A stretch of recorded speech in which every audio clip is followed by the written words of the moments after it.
Hace 250 años, entre 1748 y 1755, tuvo lugar en el norte de México un importante proceso de colonización que dio como resultado el establecimiento de una nueva provincia que se integró al virreinato de la Nueva España, en un espacio conocido hasta entonces como la costa del Seno Mexicano, situado entre el río Pánuco y la bahía de Corpus Christi.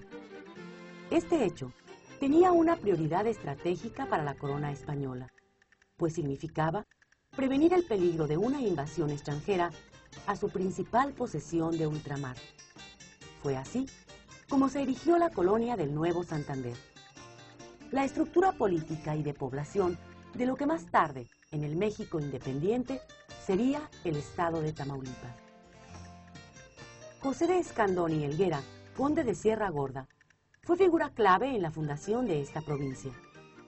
Nació en el año de 1700 en esta casa del puerto de Santander, en Cantabria, entonces perteneciente a la provincia de Burgos del Reino de Castilla la Vieja.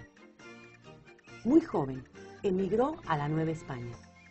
Al llegar, hizo carrera militar, en la que sobresalió en 1740, al pacificar un indómito territorio indígena localizado en las cercanías de Querétaro, la Sierra Gorda, donde consolidó su prestigio y se vinculó a la emergente élite novohispana, figurando en primer plano para la colonización de lo que sería el Nuevo Santander, hoy Tamaulipas, zona del noreste de México que no había sido colonizado aún por la bravura de sus indios chichimecas. La toponimia o duplicidad de nombres del norte de España en el Tamaulipas colonial es muy patente. Misiones, zonas geográficas, pueblos y puertos de Santander en España y el Nuevo Santander en México llevan hasta hoy los mismos nombres, como resultado de la colonización hecha por santanderinos. Tal es el caso de Reynosa, Matamoros, Güemes, Laredo, Burgos y Soto la Marina en el Golfo de México, entre muchos otros. Otras similitudes se hacen patentes entre estos dos lugares ligados por un pasado común. Los dos se ubican entre un gran accidente orográfico y el mar. Aquí en México, entre la Sierra Oriental y el Golfo de México. En España, entre la Cordillera Cantábrica y el Mar Cantábrico. Pero inclusive un fenómeno oceánico transcontinental une las geografías de estas dos entidades. Tal maravilla es la corriente del Golfo, un verdadero río de mar que partiendo del Golfo de México vierte agua tibia en las aguas templadas del Mar Cantábrico y el Atlántico Norte, lo que proporciona una pesca abundante en los litorales de la cornisa cantábrica de España. En el plano histórico, las analogías se repiten.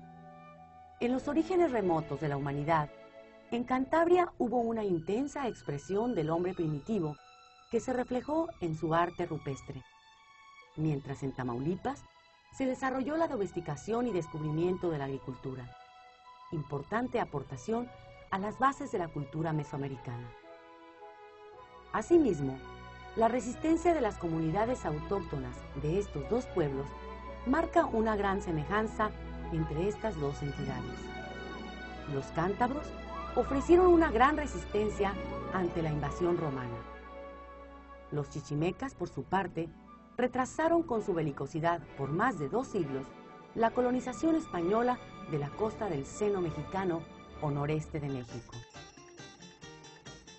El comercio marino fue también un común denominador. En Cantabria, el puerto de Santander propició su apertura económica a mediados del siglo XVIII. En México, una vez lograda la independencia, Tamaulipas se vinculó impetuosamente al comercio mundial a través de los puertos de Tampico y Matamoros. Este lazo indisoluble de identidad cultural cobra un profundo sentido hoy en día, al revalorar sus raíces históricas mediante la investigación, que con motivo de los 250 años de la colonización del Nuevo Santander, la Universidad Autónoma de Tamaulipas rastrea el pasado del viejo Santander, esta importante veta del conocimiento que arroja una luz a los orígenes de Tamaulipas en el viejo mundo, desde la prehistoria de Cantabria hasta su actualidad.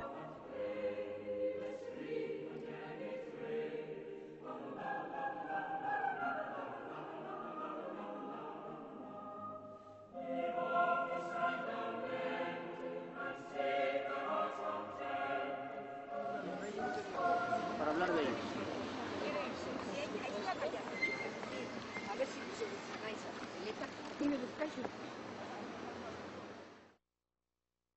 El poblamiento prehistórico de Cantabria es el Paleolítico Medio, coincidiendo con la vida de los hombres neandertal en la región, y muy especialmente el Paleolítico Superior, que es un momento en que hay un sensible auge desde un punto de vista demográfico, que se ve especialmente favorecido por el tipo de hábitat propio de estas poblaciones, que sobre todo es un hábitat en cuevas.